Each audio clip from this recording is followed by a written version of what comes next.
Hi, everyone. Thanks so much for watching and sharing this with your family and friends.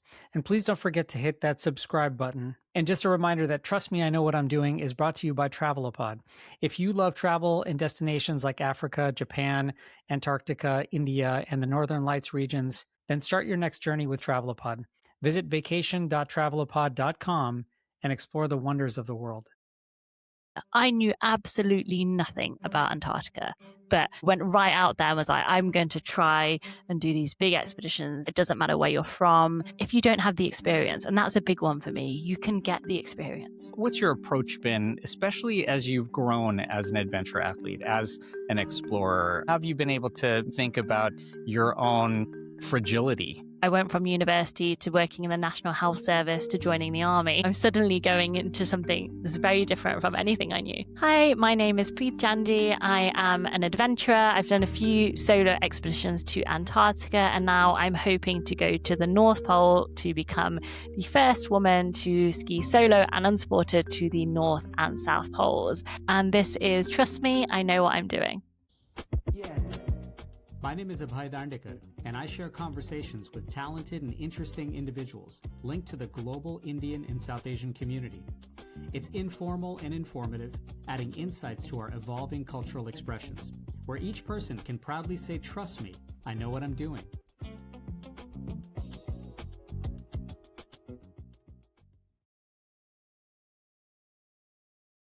Welcome, everyone, to this episode of Trust Me, I Know What I'm Doing.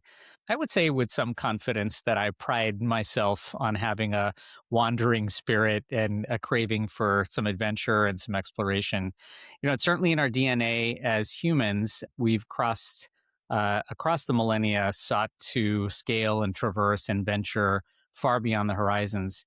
And for me, that might mean a little nice long hike and the occasional mountain trek. But for Preet Chandi, her operating framework is on a different level and quite extraordinary. She's a British officer, a physiotherapist, and a record-breaking polar explorer who became the first woman of color to complete a solo expedition to the South Pole.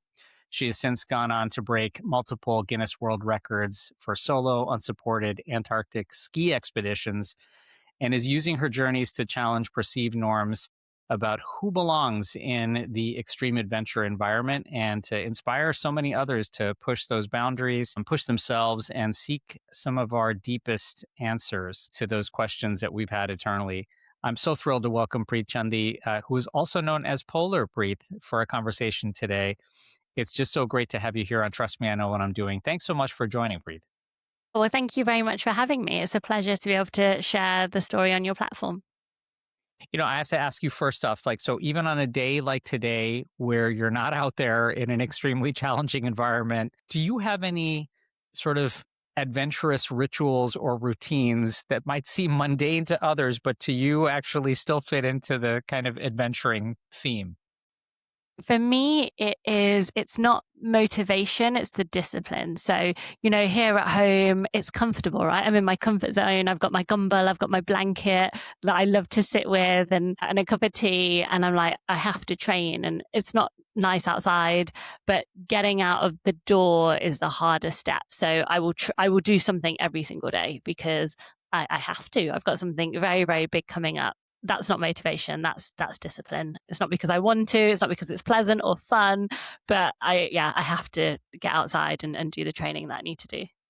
Are you an internally competitive person, at least even just within yourself or within those day-to-day confines? I mean, like you said, getting out the door, doing something, whether that's training or even just keeping yourself motivated. Do you have that kind of internal competitive spirit? I believe I do. Not with everything, but growing up, it was me and my two older brothers, and I definitely wanted to beat them at everything. There it is. I think we've just discovered it. Okay.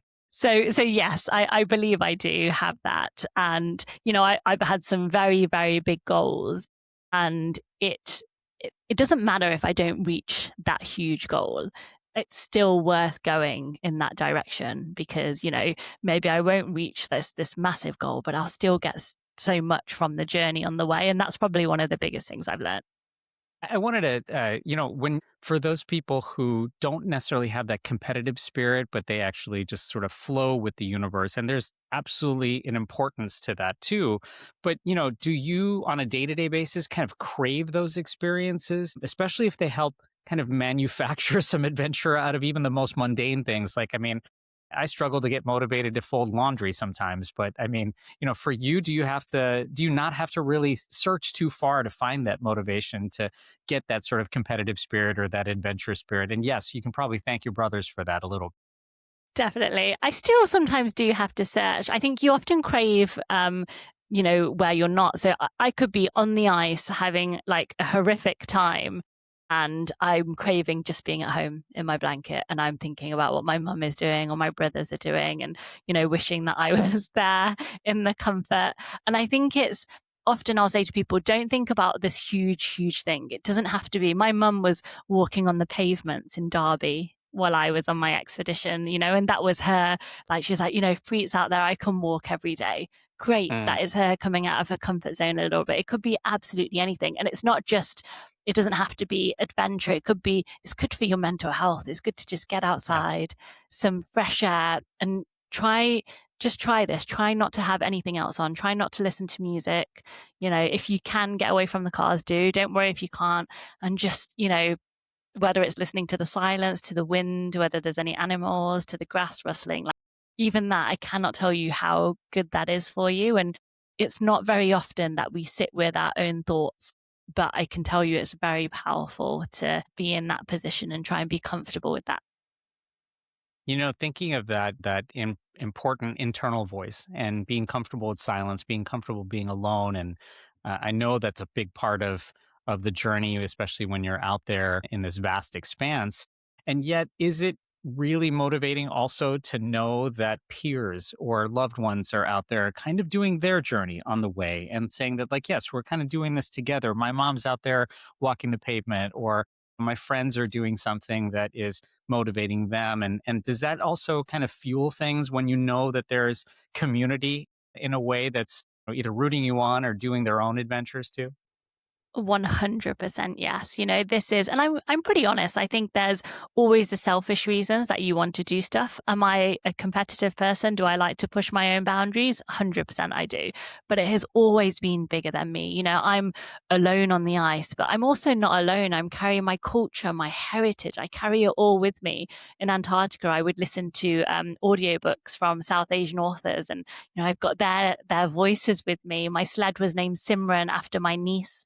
I wondered if anybody else has had an Indian name for any of their gear on the continent. My skis after my nephews. So I feel like it's not just me. I feel like they're kind of almost invisible, pushing me, to go forward, because it's not my victory or my win, it's ours. Yeah, I mean, and that's something that I think spreads not only to just your loved ones, but of course the entire community with you. When you train or you're preparing for a journey, I think so many people see the headline and the tagline of someone who's made a record or this like incredible milestone, but they don't always see the kind of quiet, arduous, even very unglamorous preparation that goes behind all that.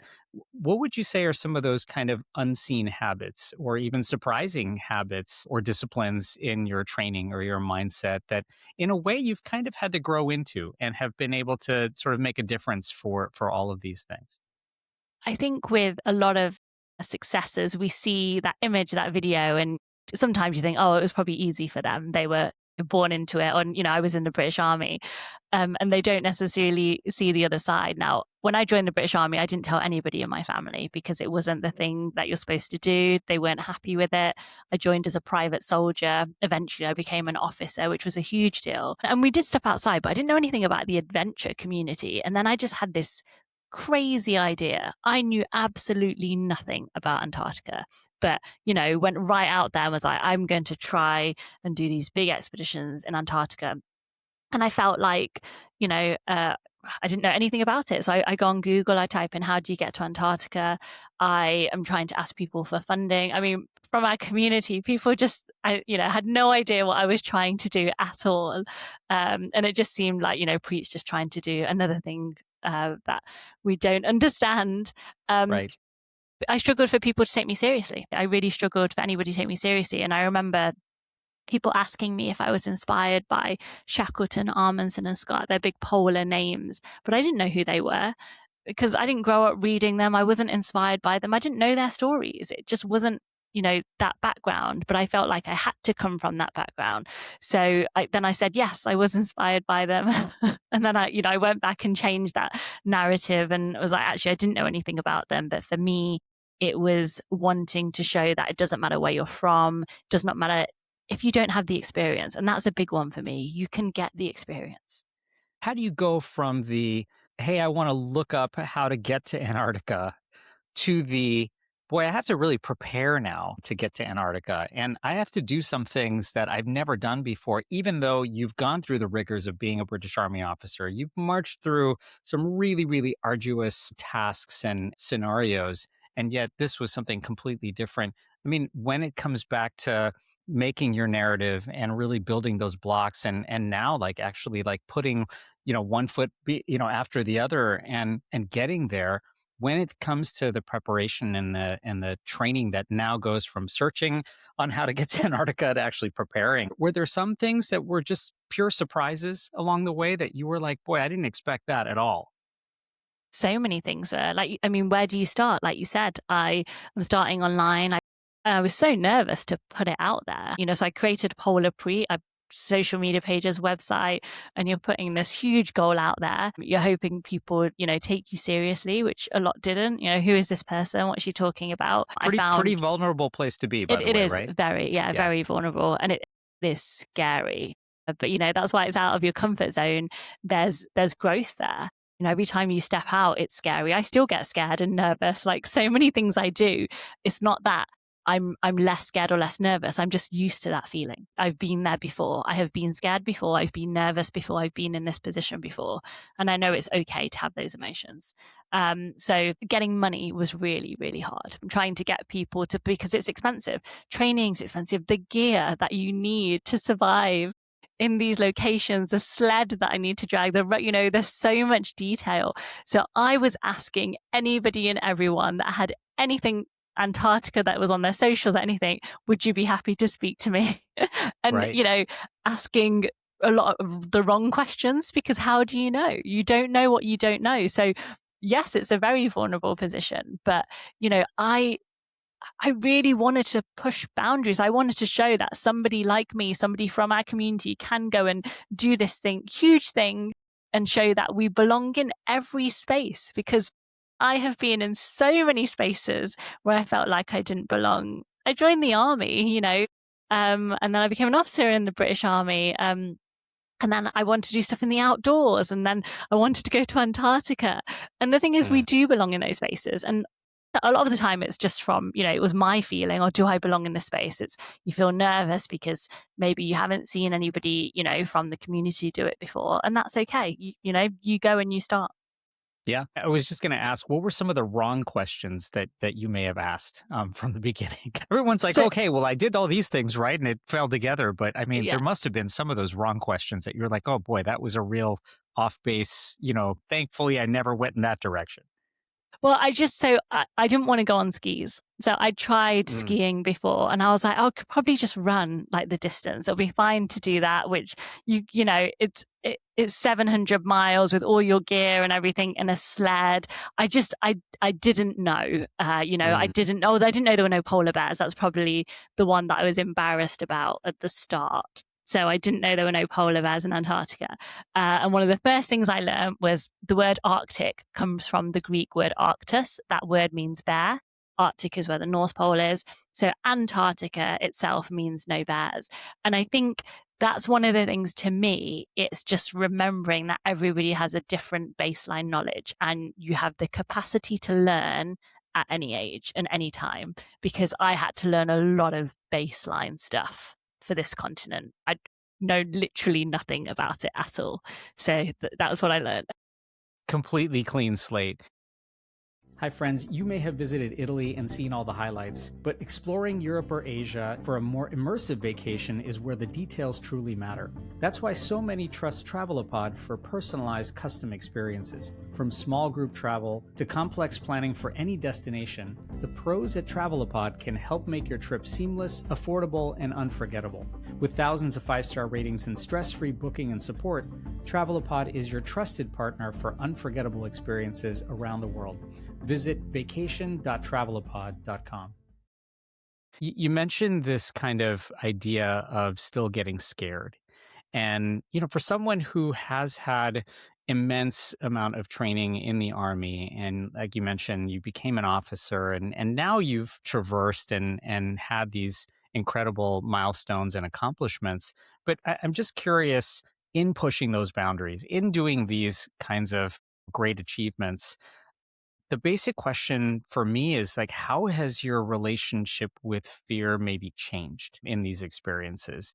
Does the exposure sort of dampen the fear? Do you hearken back to some of your army training? Does that resolve take a lot of patience and maybe some practice as to how to dampen those fears? 100% time helps. And the thing with the military is I had other people around me. So when I was in situations, I'm part of that team. And when I've done these expeditions, and even though I know people are supporting me back home physically, I'm alone. And Mm, that's scary. It's even the lead up to the trip is scary. I feel like you're constantly on. I will wake up in the middle of the night and write something in the notes of my phone because I don't want to forget that, to do that, and it becomes quite overwhelming and quite stressful. And then the fear, I think you get used to feeling that emotion. So so maybe that does dampen it. It's still there. I still have the fear, but it's not going to stop me from doing something. And it's not that I go into stuff just thinking, oh, I just want to do that. I've served in the military for a long time. I will do risk assessments for everything. I want to know what the risk is. I want to know how I can mitigate that risk. What am I going to do if that does happen? So there's so much planning and preparation that isn't just, I want to go and do this adventure. And there's dangers involved as well. So it's it's important to remember all that, and it's just repetition over and over again. I did some training not that long ago actually to try and acclimatize to fear in the Arctic, because there are polar mm, bears in the Arctic, which yeah. is not something I had to deal with in Antarctica. And that was scary. It was really, really scary. And I thought, okay, how can I just acclimatize but not make it too dangerous? So I would do like 2 days out and then back in, 2 days out and back in, and I took a dog with me as well. So yeah. I mean, in that way, when you're in the army or when you're going through these simulations, there's always this kind of backup there, right? That like, hey, there's somebody else who I can bounce this off Yeah. of. But yet your expeditions are solo and you're out there alone. So in that idea of coping with these things, it's always so much more comfort when you have someone with you. And yet Yes. when you're alone, are there particular ways that you were able to combat that lack of companionship or even just the human aspect of being bored, but that stagnancy that sometimes that sets in, and yet you always have to stay alert and always have to stay sort of mindful of things. How did you grow, I guess, more comfortable with that? So in Antarctica, I'd listen to audiobooks and I tried to really immerse myself in that story and, Mm, these voices that I had with me. And then, I didn't always listen to things. Sometimes I would do things just like count genuinely to 100 over and over again. So with every step that I took forward, it'd be one, two, I'd have Dory in my head from Finding Nemo saying, just keep going instead of just keep right. swimming. I'd sometimes say, Wagujika Kasa, Wagujiki Fate over and over Yeah. again, Yeah. because it's something, I'm known from as a child. And I think just to give me that, whenever I've been afraid, I've always used it since I was a kid. There's so many different strategies. It's often not big picture. If I'm scared, I think I break it right down. I think of a happy memory. What I'll think about something at home of a happy memory to try and, make me feel better. In the Arctic, it's a little bit more challenging because you have to remain very, very vigilant. The ground is changing around you. I'm basically on sea ice, so it's shifting, it's dynamic. There are bears. So you're exhausted in a very different way. And that's hard. How do you prepare yourself for the hardest thing you've ever attempted? So that's where I'm at right now. So I try to go back to the most difficult times I ever had mentally. I go back to that time, I remind myself of it. And I think, you got through those times. And if I can do that, then, I can get through more mentally tough times. One would think that perhaps in the Arctic, with more motion involved, that there will be some Bhangra music, somewhere in there.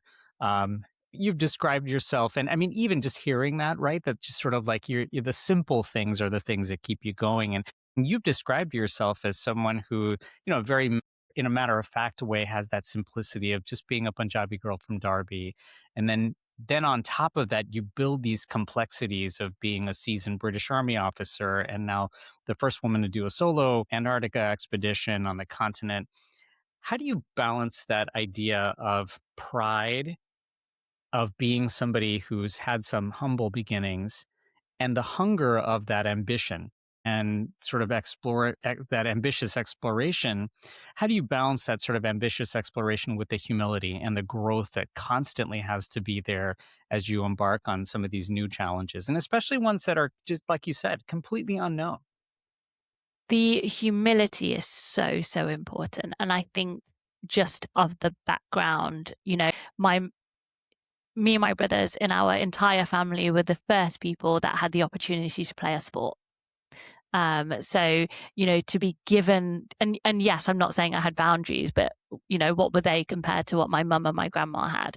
So how the opportunities I have, so there is no way I can take that for granted.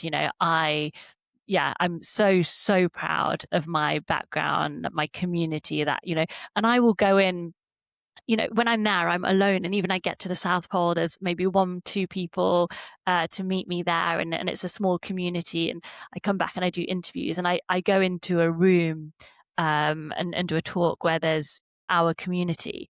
And there are some things I just don't have to say because they know, they Yeah. understand what this actually means. Because people would say, oh, what does it matter? You're a person. Why does it matter as a woman of color? Why does it matter as somebody who's Punjabi? But they know in that room and they feel it just as I feel it, and I don't have to explain it. I don't have to talk about the boundaries. I don't have to talk about how hard it was to even get to the start line and how, to move forward through that. So it is incredibly powerful. And of course I'm still ambitious, and it's not because somebody asked me before, do I care about the world records? And, I'll be honest, some of those records came and they stayed in their boxes for months. I didn't open them and put them on my wall, which is silly, really. I didn't want to be too showy. And it's funny because it's my own home, so I can be if I want to be. Yeah. But also I think it gave me the platform that I wanted to say what I wanted. And so that part of it was important to me because the best thing I've ever seen is a young girl dressing up as me for World Book Day. And whether that young girl wants to be an explorer or not, the fact that she believes she can be is huge for me. I didn't know what an adventurer and explorer was growing up. I want to make noise and I want to make it with my actions so loud. That's what I want to do. No, amazing. And I mean, if you think about sort of the amount of inspiration that's out there, and like you said, some of it is just absolutely an unspoken, quiet, connection because those in the community who can actually relate and this all resonates with. And yet it's important to call out, right? I mean, you are an adventure athlete of color. You are a Punjabi woman. You are a Sikh woman. You have a South Asian background, and all those things are so important. In that same vein, I'm just so curious if you've been able to reflect a little bit on this piece, which is what if you actually had to unlearn about yourself or even let go of to achieve that success? And even for that matter, be comfortable with that success. Yeah. So that I would say growing up, so I feel like we've always been told to be a bit quiet, to be respectful. And, and you can still be respectful, but have a voice, not be showy. And, I realized that as I didn't want to put my own Guinness World Record, certificates up in the house. Why would I not want to do that? And that's from, growing up. And even now, some of the things I'm like, on my Instagram bio, up until 2 months ago, it just said breaking boundaries. I was like, I don't want to put the records up because I don't want to be too showy. Like, what? I've achieved this. So that is something. It's okay. And that's not me. I'm not arrogant. I can be confident and not arrogant. And that's okay. I can have a voice. I don't, having, answering back isn't being disrespectful. And, I can still be humble. So those are things that I had to unlearn. It's so interesting. First up, that's such a lovely sentiment, right? I mean, like it's important to have that self-confidence and be able to express that. And where I think that is a huge challenge for those, and I feel somewhat of the same way, where I don't want to be showy or I don't want necessarily the attention on me. And yet, in a way, I have to actually have that attention sometimes, especially for purposes where we were just talking about before we started this, in things like that are realities like fundraising. And so as you are now, going on your next exploration and experience, trying to reach the North Pole, and perhaps the first and critical part of this always comes from being able to pay for these kinds of trips and raise the funds.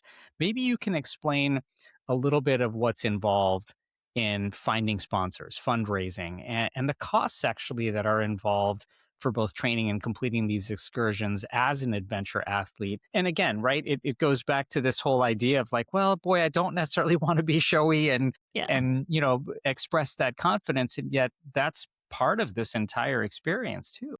Yeah, 100%. So to start with, I was just sending emails blind to anyone I could think of, any company, going into their website, on their inquiry pages. And I still do, to be honest. So anybody that could be interested, anybody I speak to, giving them cards, giving them a pitch, because and fair enough, people say, okay, how does this benefit us? What can I give in return? Which is a completely fair question. It's not just people funding my goals and my dreams.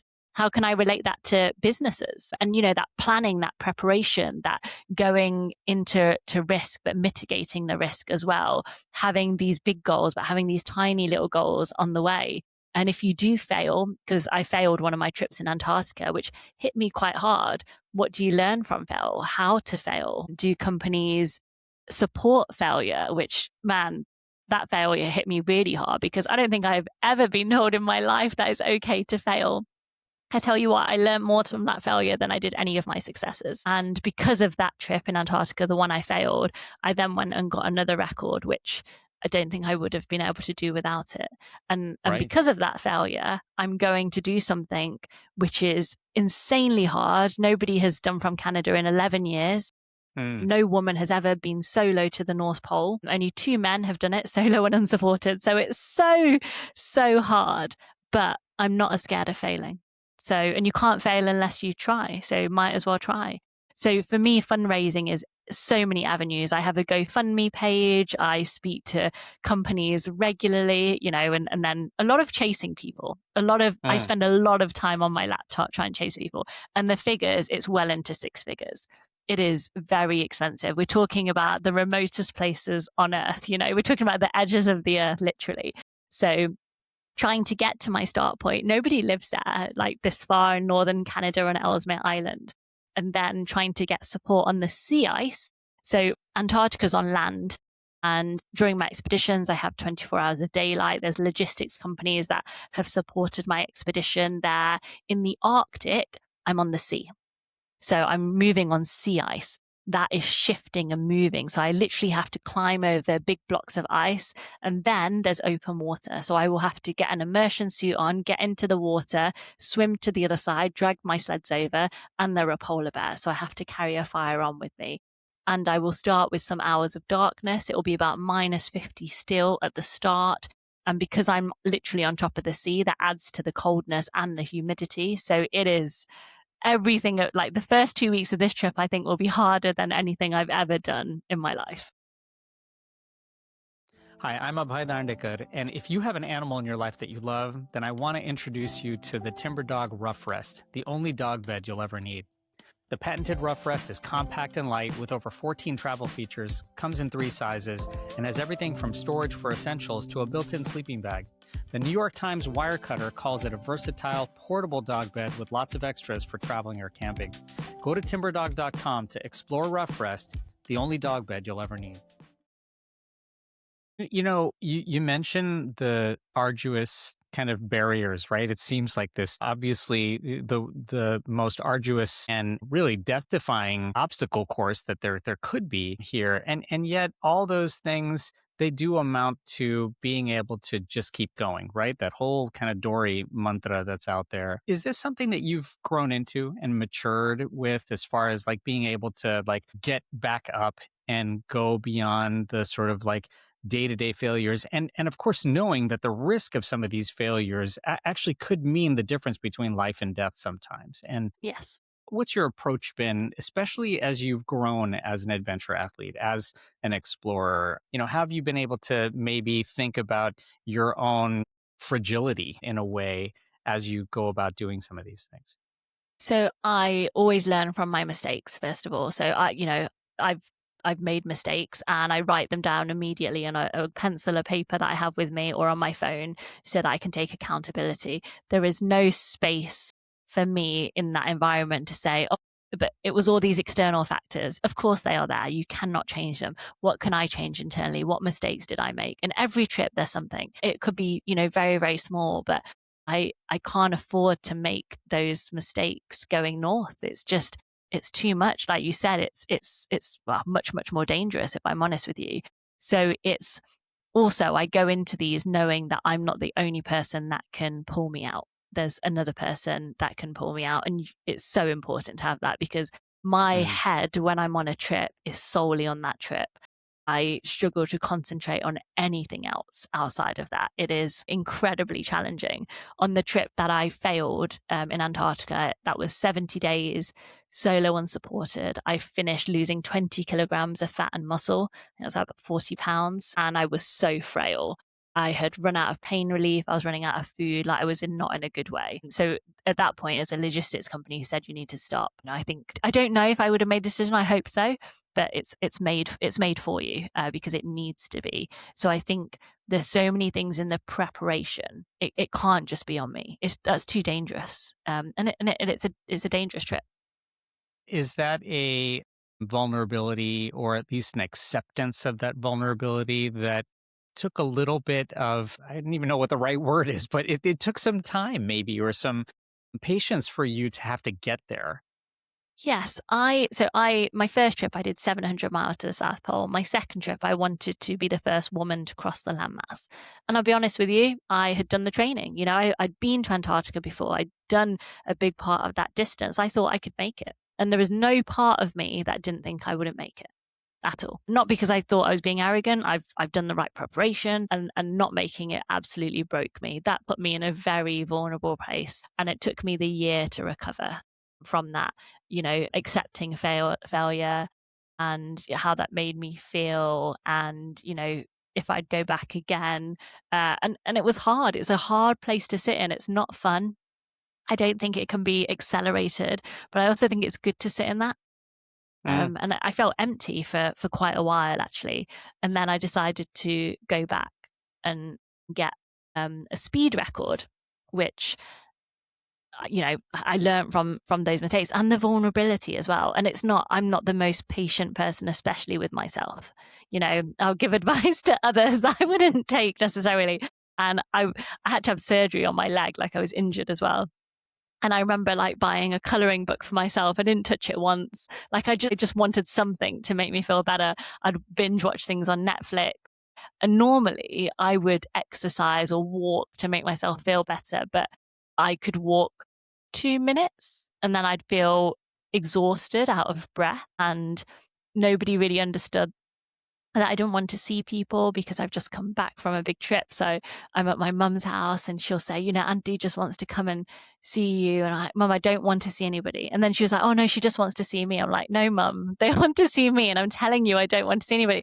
But, of course they don't understand boundaries. So then people would come and I just and nobody could, well, I say nobody could see it. I didn't look great, but mentally I was in a dark place. And I just couldn't cope with it. So I'd often then just remove myself from the room and go upstairs. And, you know, and I don't think many people understood why, after being alone for 70 days, I wouldn't want to be around people, and everybody wants a piece of you at that point as well.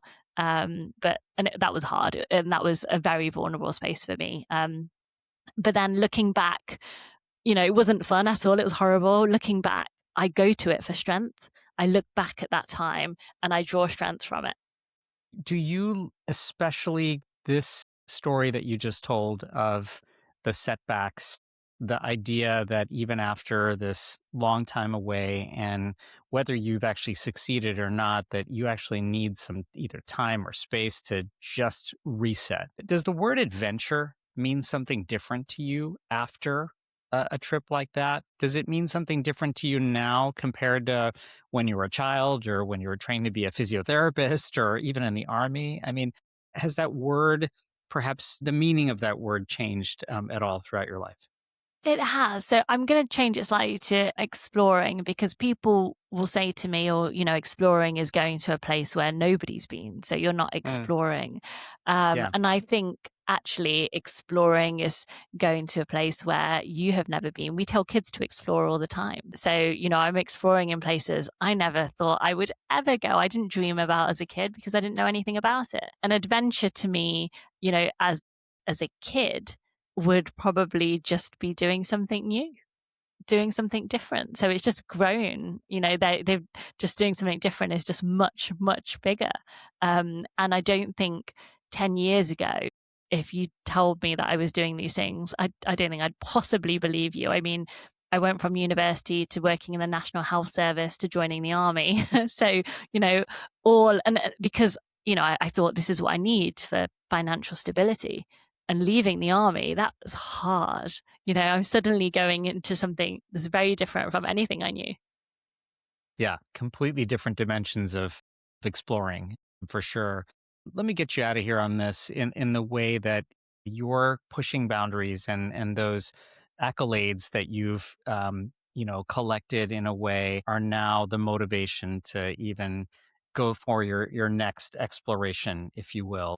I wanted to wanted to figure this one out, or at least query you about this one. When people meet you for the first time, or even learn about your work for the first time, what do you hope they take away, but particularly learn about themselves after meeting with you or hearing about your work? I would want them to just take away that I'm another normal person. And if I could do something so huge that they could go and try whatever it is they've been thinking about, or that's at the back of their mind, and no matter how overwhelming their own goal is, just take the first step. And that first step could be tiny. That is okay. It could be, you know, typing it onto Google, on your whiteboard, writing it down, telling a friend. That's what I hope. Well, I'm sure whiteboards across the world are going to be a little bit different hearing about your explorations and all your achievements, but I know that the inspiration is always there. Preet, thank you so much for joining us. We wish you absolutely the very best, and we hope we can visit with you again down the road. I hope so. Thank you very much for having me. This is Trust Me, I Know What I'm Doing. Stay tuned.